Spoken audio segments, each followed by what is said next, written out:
નમસ્કાર મિત્રો, હું છું પાર્થિવ. સ્વાગત છે તમારું આજના એક નવા જ વિડીયોમાં. આજે આપણે વાત કરવાના છીએ ભારતમાં આવેલા 4 ધામોમાંનું એક એટલે કે જગન્નાથ પુરી. જગન્નાથ મંદિર પૂર્વ ભારતમાં ઓડિશા રાજ્યમાં દરિયાકાંઠાનું શહેર પુરીમાં આવેલું છે.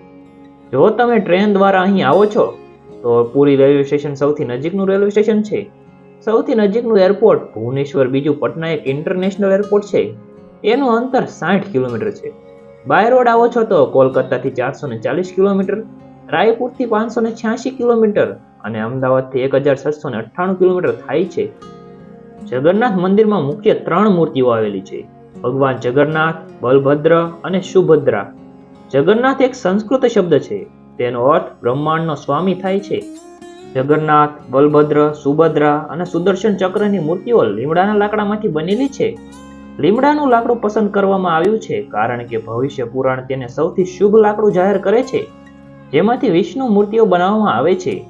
જગન્નાથ, બલભદ્ર, સુભદ્રા અને સુદર્શનની મૂર્તિઓ દર અઠવાડિયે જગન્નાથ મંદિરમાં ફરીથી રંગવામાં આવે છે. તે લગભગ દર 12 કે 19 વર્ષે નવી કોતરેલી છબી સાથે બદલવામાં આવે છે. જગન્નાથને બિન સાંપ્રદાયિક દેવતા માનવામાં આવે છે. તેઓ ભારતીય રાજ્યોમાં ઓડિશા, છત્તીસગઢ, પશ્ચિમ બંગાળ, ઝારખંડ, બિહાર, ગુજરાત, આસામ, મણિપુર અને ત્રિપુરામાં પ્રાદેશિક રીતે નોંધપાત્ર છે. જગન્નાથ મંદિર વૈષ્ણવ ધર્મમાં ખાસ કરીને નોંધપાત્ર છે અને તેને ભારતના 4 ધામ તીર્થ સ્થાનોમાં એક તરીકે ગણવામાં આવે છે. જગન્નાથ મંદિર વિશાળ છે, જે હિન્દુ મંદિર સ્થાપત્યની નાગારા સ્થાપત્ય શૈલીમાં 61 મીટરથી વધુ ઊંચું છે. લગભગ 800 CE તે હિન્દુઓ માટે મુખ્ય તીર્થ સ્થાનોમાંનું એક છે. ભારતમાં અષાઢી બીજના રોજ ઉજવાતો રથયાત્રા તરીકે ઓળખાતો વાર્ષિક તહેવાર જગન્નાથને સમર્પિત છે. રથયાત્રાના રોજ ત્રણેય મૂર્તિને વિધિપૂર્વક બહાર કાઢવામાં આવે છે અને શ્રી ગુડીચા મંદિર સુધી 3 કિલોમીટરની મુસાફરી વિશાળ રથમાં જનતાને દર્શન કરવાની મંજૂરી આપે છે. રથ એ વિશાળ પૈડાવાળી લાકડાની રચના છે, જે દર વર્ષે નવેસરથી બનાવવામાં આવે છે અને ભક્તો દ્વારા ખેંચવામાં આવે છે. જગન્નાથનો રથ આશરે 14 મીટર ઊંચો છે અને 3.3 ચોરસ મીટર પહોળો છે. તેને બાંધવામાં લગભગ 2 મહિનાનો સમય લાગે છે. રથયાત્રાને ગુડીચા યાત્રા તરીકે પણ ઓળખવામાં આવે છે. રથયાત્રામાં ત્રણેય દેવોને રથમાં જગન્નાથ મંદિરથી ગુડીચા મંદિર સુધી લઈ જવામાં આવે છે, જ્યાં તેઓ 7 દિવસ રોકાય છે. ત્યારબાદ દેવતાઓ ફરીથી રથ પર સવારી કરીને બહુડા પાત્રમાં શ્રી મંદિર પાછા ફરે છે. પાછા ફરતી વખતે ત્રણેય રથ મોસીમા મંદિર રોકાય છે અને દેવતાઓને પોળા પીઠા અર્પણ કરવામાં આવે છે. જગન્નાથ મંદિરમાં ઘણા બધા રહસ્યો છે, જેની સામે વિજ્ઞાન પણ પાછું પડે છે.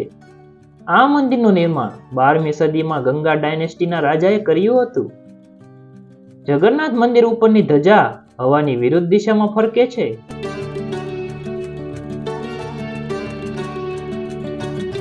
અને આ મંદિરની ઉપર જે ચક્ર છે તેને કોઈ પણ દિશામાંથી જોતા તે પોતાની બાજુ જ દેખાય છે. આ મંદિરને એવી રીતે બનાવવામાં આવ્યું છે કે આ મંદિરનો પડછાયો પણ પડતો નથી.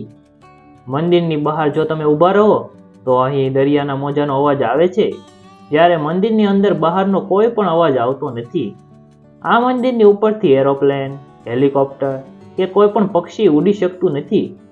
કોઈ પણ ઊંચી જગ્યા હોય તો પક્ષીઓ તેની માથે આવીને બેસે છે, પરંતુ જગન્નાથ મંદિર ઉપર આજ સુધી કોઈ પક્ષી બેઠું નથી. અહીંયા લાખો લોકો આવે છે, પરંતુ અહીંનો પ્રસાદ નથી ઘટતો કે નથી વધતો. આ મંદિરની ઉપર જે ધજા છે તે રોજ બદલાય છે. જો ભૂલથી પણ એક દિવસ ધજા ન બદલાય તો આ મંદિર 18 વર્ષ માટે બંધ થઈ જશે.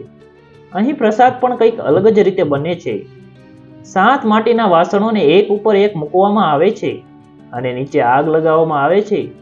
આશ્ચર્યજનક વાત તો એ છે કે સૌથી ઉપર જે વાસણ હોય તે સૌથી પહેલા પાકે છે અને સૌથી નીચેના વાસણમાં છેલ્લે.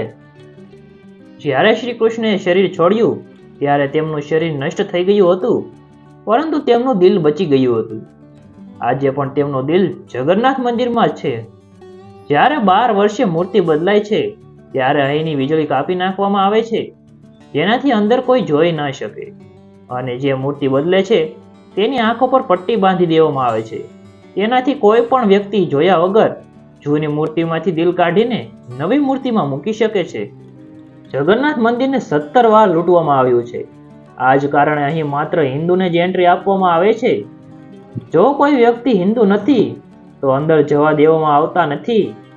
આ કારણથી અહીં પ્રાઇમ મિનિસ્ટર ઇન્દિરા ગાંધીને પણ અંદર જવા દેવામાં નહોતા આવ્યા. જો તમને આજનો વિડીયો પસંદ આવે તો વિડીયોને લાઈક કરી દેજો, તમારા મિત્રો સાથે શેર કરી દેજો અને આપણે ચેનલને સબસ્ક્રાઇબ ન કરી હોય તો સબસ્ક્રાઇબ કરી નાખજો. આવા જ વિડીયો આપણી ચેનલ ઉપર આવતા રહેતા હોય. તો હવે આપણે મળીએ આગલા વિડીયોમાં.